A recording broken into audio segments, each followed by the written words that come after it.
Chapter 4, Utah Highway Patrol Incident Report. Type of incident, attempt to evade. Reporting, Sergeant Robert A. Hayward, Division Special Operations. At about 2:30 a.m. on Saturday, August 16, 1975, a gray Volkswagen went by me while I was sitting in my patrol car in front of my house. I looked at the license plate and did not recognize it. About 10 minutes later, as I was going up Brock Street in Granger, a car took off northbound on Brock Street at a high rate of speed. I was in pursuit at a high rate of speed. We ran the stop sign at Brock and LeMay and again at the entrance to 35th South off of Brock Street. I had the red spotlight on him when he ran the stop sign at Brock and LeMay, but he just went as fast as possible. I pulled up on him fast, and he pulled over into a gas station. He produced his driver's license, which identified him to be Theodore Robert Bundy, 565 First Avenue, Salt Lake City, Utah, date of birth 11/24/46. The man was wearing dark pants, a dark turtleneck shirt with long sleeves, and sneakers. He stated that he was lost in the subdivision, but he had been there and then came back in about 10 minutes. I looked in the front seat, and there was not a seat on the passenger side, so I looked a little closer and discovered that the front seat was lying on the back seat on its side. On the floor were some tools, such as a jimmy bar about 14 inches long. I called for a county car to come over, and they sent a deputy and a sergeant. They talked to Mr. Bundy, and he told them that he had been out west to the drive-in theater to see the Towering Inferno. We checked at the theater, and that movie was not playing, so he just said he was lost. The deputies looked in the car and asked if there was a gun in it. I said not to my knowledge, but that I had not looked that closely and perhaps we should check further. After that, they came up with a few other items of interest that a person coming from a movie normally would not carry, such as an ice pick, a pair of handcuffs, silk stockings with holes cut in for the eyes and nose, and other items that a burglar might carry. They called for a detective car, and Deputy Andrak came over and took the items into custody. We impounded the car, and I took Mr. Bundy to the county jail and booked him on the charge of attempting to evade a police officer. The time of booking was approximately 3:30 a.m. That Ted was captured so improbably still maddened him. "Gosh damn it," he exploded at the recollection of that night. "It just offends my notion of justice." He was serious. "Of course," he added slyly, "we all get lucky. Sometimes I was lucky, and then they got lucky." They, the police, didn't get lucky for a long time. After Mary Adams, who survived, there was Linda Healy in February of 1974, then Donna Manson, March, Susan Rancourt, April, Kathy Parks, May, Brenda Ball, June, Georgianne Hawkins, June, Denise Naslund, and Janice Ott, July. All were dead or missing before the Northwest Police even knew of, quote-unquote, Ted. When Bundy moved on to Utah in the fall of 1974, leaving the Northwest in turmoil and its police as confused as ever, he baffled the Salt Lake area cops by striking at least 5 times in quick succession, then, apparently, stopping. In Utah that autumn of 1974, he attacked Nancy Wilcox, Melissa Smith, Laura Aim, Carol Duranch, and Deborah Kent. Then he moved on again. Ted was lucky, but he was also supremely capable, an almost perfect killing machine who struck with the poise and art of a born predator. His genius was to know when to kill and where to kill, knowledge that was his by instinct and by dint of careful study of his craft. Counting patrolmen, police detectives, prosecutors and their staffs, private investigators, and volunteer searchers, easily more than 1,000 people had spent over 100,000 hours pursuing him since January of 1974. They had found nothing. By the time he was caught, 24 police agencies in 5 states were looking for him. They had no idea that they were all after the same person. Even after he was arrested and the probable extent of Ted's predations was known, the police were still stymied. Ted would never be tried for any of these killings. Nor might he ever have stopped killing had it not been for an uncharacteristic lapse.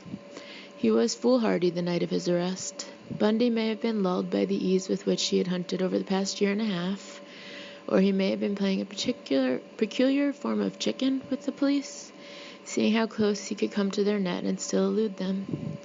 He insisted their arrest was a matter of luck, but there is another possibility. Sick, driven by violent urges, unstoppable and unable to stop himself, Ted in effect turned himself in. Before his story was over, he'd be compelled to do so twice again. Jerry Thompson is a chunky, taciturn cop with a dead-level gaze and an oddly inflected accent that is both clipped and drawling. A detective with the Salt Lake County Sheriff's Office, he was the one who would make the vital link between the autumn 1974 killings and Ted's chance arrest the following summer. Nancy Wilcox, the first of Utah's autumn cases, was the sheriff's responsibility from the moment she was no longer presumed to be a runaway. Then Thompson took over the Melissa Smith case at the request of her distraught father, an old friend. Thompson had known Midvale Police Chief Lewis Smith for years and remembered Melissa from the time she was a baby. At first, the detective was misled to think Nancy and Melissa might be the victims of an unknown killer who the previous July had abducted and murdered Sandra Weaver, an out-of-state hitchhiker who was found nude, dumped in a roadside ditch. It was only a theory. No witnesses and nothing tangible linked the three cases. But, like Seattle's Herb Swindler and his occult investigations, it was as good as anything else Thompson had to work on.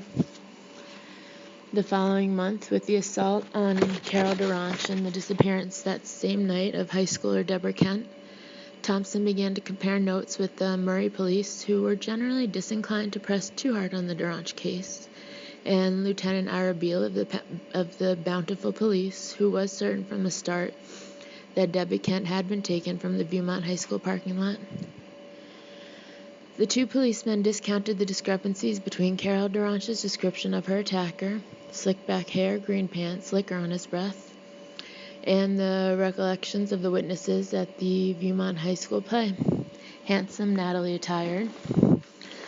A change of clothes, application of a comb or brush, use of a breath mint or two, and their suspect might easily alter the impression he made. Thompson and Beale knew that the timing was right. A single killer, frustrated in his attempt to abduct the DeRanche girl in Murray, could have driven north to Bountiful by the time that the good-looking stranger was seen there. Later, a handcuff key was found in the gravel outside the auditorium. It fit the cuffs on Carol DeRanche's arm. Also, at least one resident near the high school reported seeing a Volkswagen Bug with two people in it leaving the parking lot at high speed that night. Melissa Smith, Thompson's investigation revealed, had walked within 100 yards of the Fashion Place Mall the night she was taken. It may have been a coincidence that Carol DeRanche was attacked there 3 weeks later, but Thompson didn't think so. Then came Laura Ames's autopsy report. Her frozen, battered corpse was discovered in a canyon several miles east of Orem in Utah County, where she had last been seen. The medical examiner reported that she had suffered multiple bruises and lacerations around her head and shoulders. They were very similar to the pattern of upper body injuries noted on Melissa Smith. There was a deep cut in the back of Laura's head, her jaw was broken, and her skull had been fractured by a blunt instrument, perhaps a tire iron, in nearly the same way as Melissa's.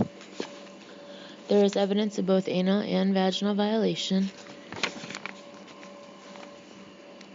And like the Smith girl, Laura Ame was found with one of her stockings knotted tightly around her throat. Unlike Melissa, Laura was technically drunk at the time of her death. She had also suffered a vaginal puncture wound, such as might be made by an ice pick, or, as had been the case with Mary Adams many months before in Seattle, a speculum. Finally, there was one reported curiosity. Laura Ames's hair appeared to have been freshly shampooed just before her death. If so, some investigators later felt the shampooed hair was a clue paralleling Melissa Smith's undisturbed makeup and perfect nails. If Melissa was kept for a time before she was killed, then so might Laura have been. And if they both had been unconscious during captivity, then it was possible that he applied Melissa's makeup and he washed Laura's hair. The evidence was not strong enough to confirm such a theory, only to suggest it, but at the very least the autopsies and the rest of what Jerry Thompson knew of the cases convinced him that they were, quote, just about as identical as you're going to get, unquote, he told Hugh. Quote, same type of girl, same situation, same cause of death. I really don't know where else you get everything just the same, end quote. As early as December 3, 1974, 6 days after Laura Aim was found, Utah County Sheriff Sergeant Owen Kornberg had written to the FBI crime lab in Washington, D.C. concerning the case. Quote, the M.O. is similar in many respects to the Smith case, wrote the sergeant. The victims in both cases were beaten, sexually assaulted, and strangled. Also, many of the wounds were similar in appearance. So far, Thompson had enjoyed the close cooperation of all police jurisdictions involved with his several cases. No one had been jealous of prerogatives. But now, despite what Sergeant Kornberg wrote and the obvious investigative opportunities offered by similarities between Smith and Aim, Kornberg's boss, Utah County Sheriff Mac Hawley, refused to share information with Thompson. All I kept getting was a runaround, Thompson explained, so I basically said the hell with them. Early on, Sheriff Hawley was sold on a single suspect in the Aim case, a college student who at the time was suspected of and later convicted for the brutal slaying of his girlfriend in a rugged Utah canyon. But Hawley's department never developed any evidence of the suspect's culpability for Laura Ames's murder. A more promising suspect was brought to the attention of Bountiful Police Lieutenant Ira Beal. Based upon accounts from the several witnesses at Viewmont High School, Beal had put together a description of the stranger who was seen at the play that night. 10 days following Deborah Kent's disappearance, Beal received a call from the Park City, Utah police. Damn, he remembers a Park City cop telling him over the phone, this guy looks like the guy you're looking for. The suspect's name was John Badway, pseudonym, a part-time drug dealer with an arrest record who also happened to drive a Volkswagen that belonged to his girlfriend. At the time, he was working as a waiter in a Park City restaurant. Beal checked into Badway, found nothing that would exclude him as a suspect, then called Raylan Shepard, the Viewmont drama teacher who had had the most extensive contact with the stranger the night of Deborah Kent's disappearance. Shepard agreed to accompany Beal and a sergeant to Park City. Before they went, Badway's photo was shown to Carol Durange, who said he looked something like her attacker, but she couldn't be sure. On November 25th, the two policemen drove Mrs. Shepard to Park City, an old mining town and popular ski resort area east of Salt Lake City. They arrived and sat together in Beal's unmarked car, waiting for John Badway to come to work. Shepard had been told nothing but that she would see a possible suspect. When Badway walked into the restaurant, she turned to Lieutenant Beal. Is that him? She asked. You tell us, Beal replied. The two cops and their star witness went into the restaurant to eat. The suspect was their waiter. Throughout the meal, Raylan eyed Badway closely. He betrayed no sign that he recognized her. When they got back into the car for their return trip to Bountiful, Mrs. Shepard had made up her mind. Badway's voice seemed a little high. He looked to be a couple inches too tall, and she would have liked to see him in a mustache. Like many witnesses before and after her, Mrs. Shepard really wasn't sure whom she'd seen. However, she seemed certain. Quote, that's the man I talked to at Viewmont, end quote, she said firmly. Beal and his partner were elated. After a few more days, investigation still failed to exclude Badway. They called him in and braced their suspect with Shepard's identification. No, guys, he answered evenly. I've been to Bountiful, but I'm not involved. He was asked if he'd take a lie detector test. After consulting with his attorney, Badway agreed to do so. He passed the exam conclusively. It was a bitter disappointment. The policeman's main witness had proved unreliable, and their hopes for an early resolution to the Kent case melted into despair. They had nothing to go on and wouldn't have for another 11 months. Ted Bundy regarded all cops as feckless and dense, bumble-footed bozos who didn't deserve to catch him. He always dismissed the idea that anything but bad luck stopped him, yet luck for so long had been his ally. He was, for instance, among the first Teds reported to the Seattle authorities. An older woman friend from his crisis clinic days gave the police his name that summer, as did a professor from the University of Washington, and later Liz Kendall. One afternoon in late October of 1974, a friend from Utah told Liz of Melissa Smith's disappearance and death. The case sounded similar to the local killings. Ted, of course, was in Utah. The coincidence was too stark to ignore. The next day, she called the King County Police once more. This time, Liz found the courage to give the police both Ted's name and hers. The detective she talked to informed her that Ted had already been reported to the police and that he had been cleared. Liz immediately felt that finally the matter was closed, but the detective wanted to hear more about Theodore Robert Bundy. Liz at first demurred, then finally agreed to meet with him. They spent an afternoon talking in his car in the parking lot of a fast food restaurant. Then they went to her house, where she gave the detective 3 photographs of Ted. It was a grueling afternoon for Liz Kendall. The detective pressed her on the most intimate details of her life with Ted. She heard nothing more from the police for several weeks. Then came a call from the detective. He had shown Ted's picture to their strongest Lake Sam witness. He said, the woman had pulled the photo from a stack of other pictures, then replaced it. The photo of Ted was of someone too old to be Ted. That's hardly a positive ID, Liz remembered the detective saying. She asked what that meant. I don't know what it means to you, he said, but to me it means I'm going to put Ted Bundy in my done it twice file and file him away. More than 3,000 names of possible suspects had been phoned into the Seattle Ted hotline by the fall of 1974, and it was all that the detectives could do to take down the information, let alone follow it up. In the deluge of tips and hysterical outpourings from frightened women, real police work toward apprehending the killer was a practical impossibility. Certainly the cops tried. One of Bob Keppel's first moves was to feed the 3,000 names into a computer. Then he added all Washington State Volkswagen owners, the names of all the friends of the victims, names from their address books, class lists of students from each of the missing girls' schools, all mental patients in the state for the previous 10 years, known sex offenders, motel lists from the Issaquah area, even the names of the people who had ridden at a horse ranch near Issaquah over the past year. From this master list, the computer was programmed to print out everyone whose name appeared twice. Hundreds of names came out. When the number of coincidences was raised to 4, there were still almost 400 names, among them Ted Bundy's. At 5 coincidences, only 25 names appeared. Ted had dropped out. All 25 proved to have alibis and were cleared.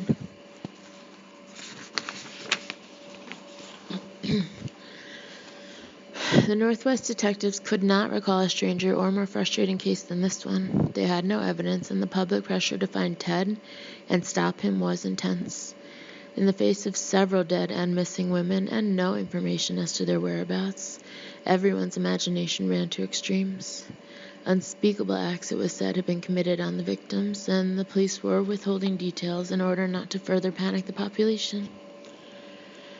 There was a rumor that the girls were decapitated. Another story had it that their bones had been boiled. The crimes were thought so heinous that Bob Keppel found shock and horror at them, even among the lowlifes and known deviants who routinely come under suspicion when a murder is loose. Much to Keppel's surprise, quote, everyone that we talked to as a suspect was helpful. I mean, everybody was always cooperative, even the best suspects, the murderers we talked to.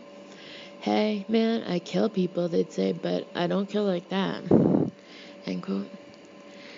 Given this level of public anxiety, Keppel was careful to avoid public comment on the possibility that Ted had disappeared from the region. To speculate in print that he might be gone and then have him strike again would be a final calamitous blow to public faith in the ability of the police to solve the case.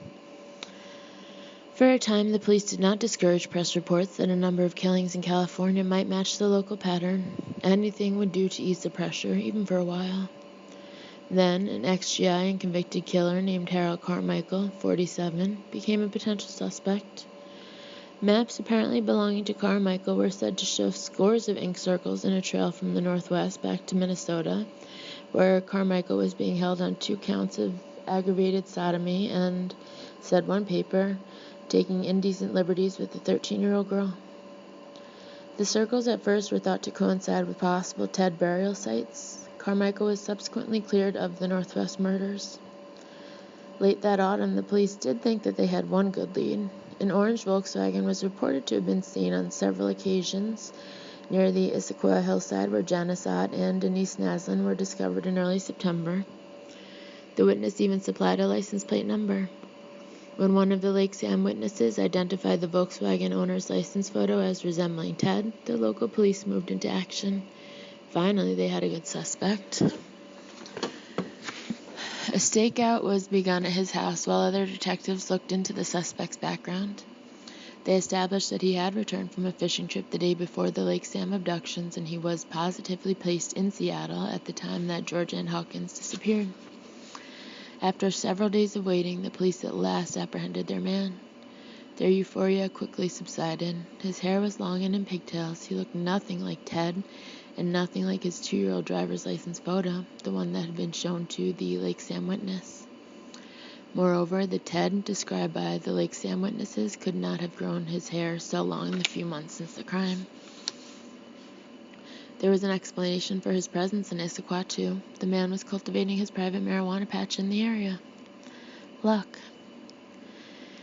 Even though the Seattle cops were doubtful that Ted was Ted, the King County Police sent Ted Bundy's name, photograph, current whereabouts, a description of his Volkswagen, and a precis of Liz's suspicions to Jerry Thompson before Carol Duranche's night with Officer Roseland. Once again, Ted was among the earliest reported suspects. Under oath, Thompson swore that the snapshot was not shown to Carol Duranche or to any of the other witnesses. Thompson and Beale soldiered on with their investigation through the end of 1974 and into 1975. Like the Northwest Police, they were getting nowhere.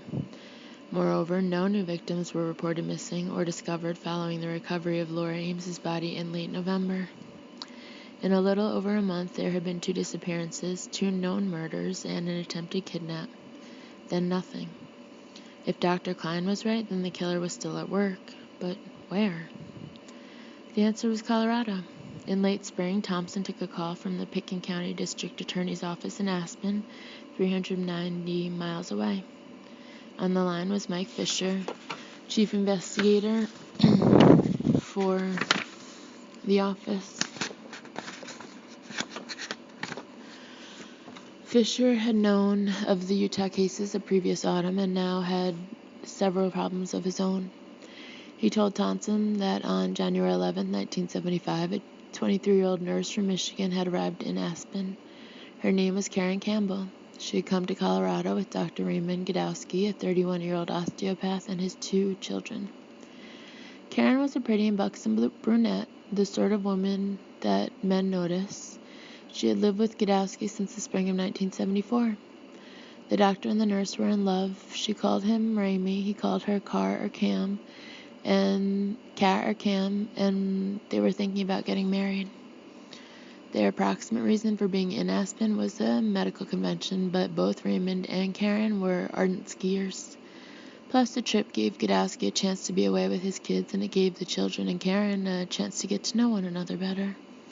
Besides, any excuse will do to escape a Michigan winter.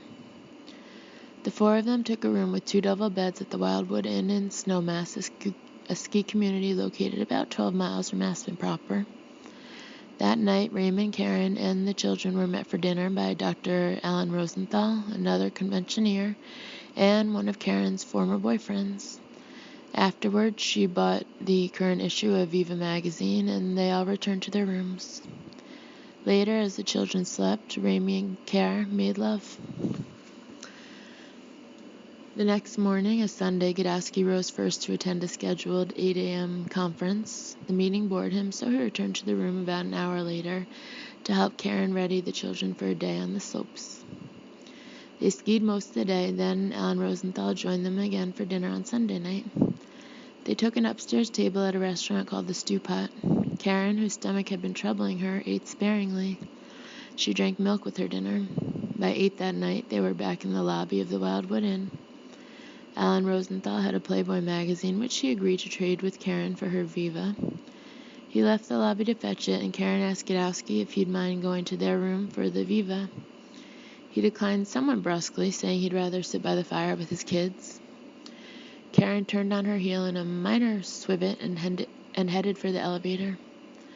The last report of her that night was from 3 witnesses who saw her on the way to the room. Karen's Viva was found undisturbed. She never made it to the room. 36 days later, 2 weeks before the 4 dead girls were found on Taylor Mountain in Washington, Karen Campbell's nude and frozen body was found in a field of snow along a dirt road 2.8 miles from Snowmass. Animals had eaten away much of her face and neck, but Denver coroner Dr. Donald M. Clark established to his satisfaction that Karen had died from brain injury due to blunt trauma to the head. Her killer had delivered a vicious blow to her skull. It was uncertain if she had been raped. Judging from the partly digested milk and stew found in her stomach, she had been killed from 2 to 6 hours after Dr. Raymond Godowski refused to retrieve her magazine. Fisher found it improbable that Karen Campbell's murderer had himself stayed at the Wildwood Inn. More likely, he felt, she had been approached on her way to her room and lured away from the Wildwood under some ruse. There was too much pedestrian traffic at that hour for someone to have assaulted her and carried her off unseen. The theory made sense, but it didn't bring Fisher any closer to solving the mystery. He thought he had a break in early March when a chambermaid at the Top of the Village Hotel reported that on January 9, 1975, Manny Treff, pseudonym 31, drifter and day laborer, had made untoward advances in the maid's room. The woman who had discouraged Treff with the left fist to the mouth told the police that he, quote, had mental problems and was not all there, end quote. Subsequently, Fisher connected Treff with several such incidents. He had cruised the ski resort in his brown station wagon, calling, "Here, kitty kitty," to women. Another maid reported that Treff had tried to fondle her breasts and kept asking when they could get it on. Variously, the people who remembered him described Treff as weird, sick, and dangerous. A check on his police record revealed that Manny Treff had been arrested for indecent exposure in Seattle in September of 1974. A telephone conversation with Seattle Police Detective Ivan Beeson was logged on March 12th by one of Fisher's investigators. Beeson states, reads the report, that when suspect Treff was arrested in their case, he was a very violent and dangerous person. Beeson states that in checking their records that they were having one missing girl per month, but after subject Treff was incarcerated in Seattle, that the missing girl stopped. Mike Fisher caught up with Manny Treff at the Roseburg, Oregon City Jail on April 11, 1975. His fellow inmates at the jail told Fisher that Treff drank his own urine and often laughed spontaneously at nothing. Sometimes he slept under his bunk instead of on it. He was at first hostile to Fisher and the 3 investigators who had accompanied him from Aspen, but after he was apprised of the seriousness of Fisher's mission, Treff settled down. Asked if he would submit to a lie detector test, he agreed to, provided the polygraph operator didn't wear a tie. In all, Treff was given 3 separate lie detector tests administered by Corporal Donald Kane of the Oregon State Patrol. Kane's conclusion, quote, "This agent is of the opinion that Manny Treff apparently is not involved in the murder of Karen Campbell," end quote. The lie detector results were hardly conclusive. Although Treff finally had been responsive and even cooperative, his evident mental imbalance could have invalidated the results. But Fisher had other reasons for doubting Treff's culpability. Once he met the man, he had trouble believing that Treff's characteristically unsubtle approach would have lured a willing Karen Campbell from the Wildwood Inn. Then there was the fact that while Treff was in jail, 2 more women had vanished without a trace. On March 15, 1975, ski instructor Julie Cunningham disappeared from Vail, Colorado. She has never been found. On April 6, 25-year-old Denise Oliverson of Grand Junction rode away from her boyfriend's house on her bike. The bike was found under a freeway overpass. It would be 14 years before Ted Bundy admitted her murder. After telephoning Thompson, Fisher and his investigators drove over to Utah with their Campbell autopsy reports and photos of her body as it was found. Together with Thompson and another Salt Lake City detective, Ben Forbes, the Colorado investigators compared the Campbell case with the Melissa Smith and Laura Ames records. Fisher later told Hugh, quote, "You couldn't look at those photographs and autopsy slides and read those reports without noting gross similarities. We didn't come back from the meeting saying, okay, we have one man doing all these heinous things, but we were confident that there was a high degree of probability that we all had the same problem, end quote. Manny Treff was cleared of the Northwest killings too, another dead-end lead for the Seattle and King County Police. Under the best of circumstances, these two agencies were wary of each other. Natural allies, they nevertheless maintained a strict division of responsibilities. Neither routinely told the other on what cases they were working or shared information. With the appearance of Ted, these divisions were exacerbated. The major problem was publicity, and the public terror waxed with the discovery of the bodies on Taylor Mountain, providing fertile conditions for the persistent occult theories of the case to proliferate. An odd-shaped piece of paper was found near the Issaquah hillside, and promptly there was speculation that it was a ceremonial mask. The quote-unquote mask turned out to be a wing cover for a model airplane. Many people were convinced that a virulent offshoot of the Charles Manson family had moved to the Seattle area and had begun a new reign of terror led by Ted. So taut were people's nerves that an ill-considered official remark could touch off a near panic. Nick Mackey, for instance, was quoted in the press as speculating that Ted probably lived somewhere near North Bend in Issaquah, since that was where most of his victims were found. Quote, a lot of people are scared stiff, especially the younger women, King County Deputy O.G. Reiser told a reporter from the Tacoma News Tribune. A drugstore clerk named Claire Dillman shuddered as she told the paper that, quote, murder was something you read about happening in California or somewhere. Now it's right in our backyards. Dave Workman, editor of the local weekly, explained that the thought of Ted being a neighbor scares people badly. How are you going to know? You might have passed him in the grocery store or met him on the street 100 times. End quote. At the end of the article, Deputy Reiser recounted coming upon a North Bend woman in a disabled car quite near the site where Denise Naslund and Janice Ott were found. As he pulled up, said Reiser, the stranded woman ran crying from her car and threw her arms around him. Gosh, I'm glad to see you, she sobbed in hysteria. Here I am stranded in Ted's country. Such fears among the population did not unite the cops behind the single purpose of catching Ted. They put a premium on being the agency that broke the case. Thus, an attempt to merge the Seattle and King County investigations into a single task force operation under Nick Mackey's command was doomed. It lasted for about a month. I pulled my guys out of that task force fairly fast, Swindler said. My sergeant came in to me and said, hey, Captain, we're just not accomplishing anything over there. When my men complained to their men that they weren't cooperating, they were told the lieutenant or the captain says they're afraid you might solve this thing before they do. They told us not to tell you. Whatever their motives, the county police investigators were secretive with their information. It wasn't until 1981 that Herb Swindler learned from us that one of the key Lake Sammamish witnesses was an undercover narcotics agent on the city's payroll. Herb Swindler retired that summer, ready to take his ease and to pass on the burdens and frustrations of chasing Ted. He couldn't know how soon the hunt would be over. At the same time, Bob Keppel and the county detectives regrouped. They winnowed down their suspect lists, double-checking each possibility and compiling a new file on the 100 Teds they had not positively cleared. In the end, they ran down every one of them, and each was eliminated finally and absolutely. Every suspect, that is, except one. Ted Bundy was stoned that night in August 1975 when he was first arrested in Utah. Quote, I really didn't know what was on my mind, he told me, or what I wanted to do. I was a little bit fucked up, end quote. He thought he cruised State Street, a main north-south thoroughfare in Salt Lake City, which at that hour might still be full of people and things to do. But he drove south on State Street without stopping. Ted was enjoying his marijuana high and delighted in what the dope was doing to the colors of the night.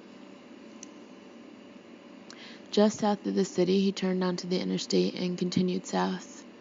He still had no particular destination in mind. Far off to the west, he could see the twinkling lights of the huge Kennecott Company Bingham Canyon copper mine. On an impulse, he headed in that direction. Short of reaching the vast facility, Ted turned north again until he was about even with the city. He started east and came to suburban Granger. Disoriented by the dope, Bundy soon lost himself in a maze of subdivision streets that seemed to loop and curve endlessly. He stopped to check his map and also took a moment to light another joint. Moments before, he hadn't noticed Sergeant Hayward in his patrol car. As Bundy tells it, quote, all I wanted to do was get home. I started off, and it was at that point I saw lights in my rearview mirror. I turned, and they turned, and all of a sudden I didn't feel right.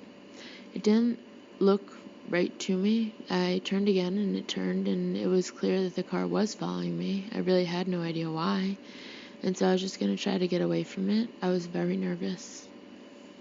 After the first or second turn, I got rid of what little dope was left in the bag, and I was headed for what looked like an intersection. The light was red, and the car was still following me. The guy later said he had his red landing light on, or whatever the fuck it was, but I swear to God, he didn't have his damn red light on.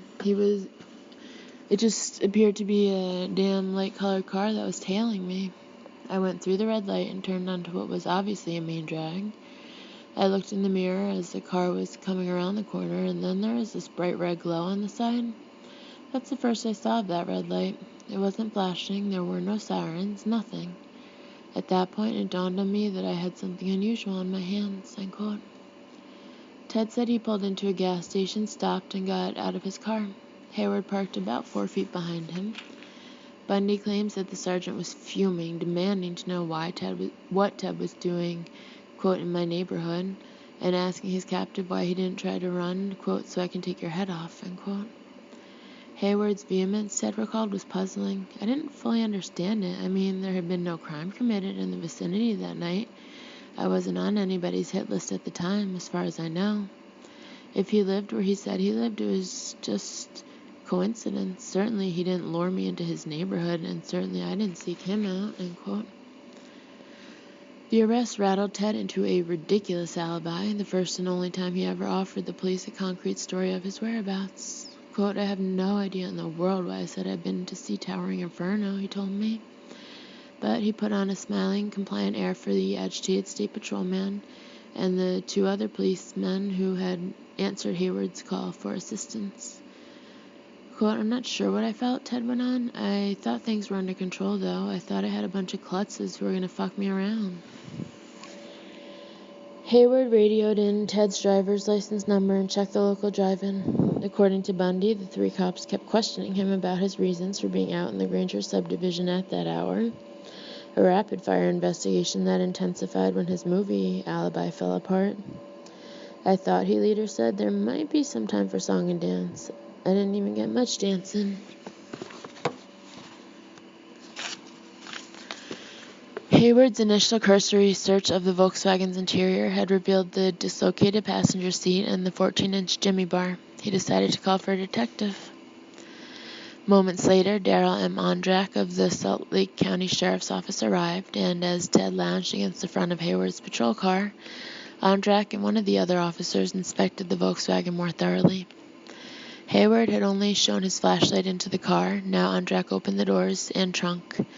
In later testimony, the police would say Ted Bundy consented to the search. Ted and his lawyers vigorously argued that he had not. In any event, Ondrak found the handcuffs, which Ted had forgotten he had left in his trunk, the ice pick, a pantyhose mask, a ski mask, several short lengths of rope, and some torn pieces of white sheet. He took the evidence into custody and told Bundy to expect a warrant against him for possession of burglary tools. Darrell Ondrak pondered his curious suspect over the weekend. The paraphernalia in Ted's car looked anything but innocent. The hour and circumstance of the arrest and the phony alibi made him even more suspicious. What did not add up was the suspect's demeanor and appearance. Polite, friendly, and well-spoken, a law student, Ted hardly seemed the type to be driving around the early hours with handcuffs and masks.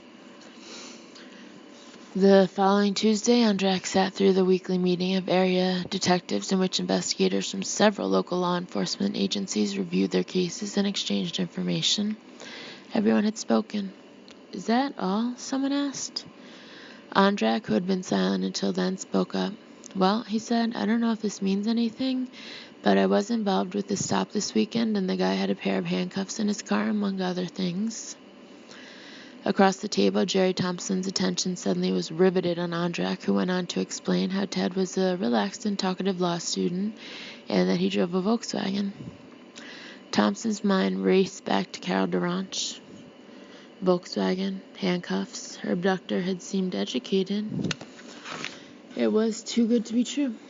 As he later told Hugh, quote, "The first thing that dawned on me was, hey, I've got a live victim. She's the only hope I have in solving these murders," end quote. For Ted Bundy, it now was just a matter of time.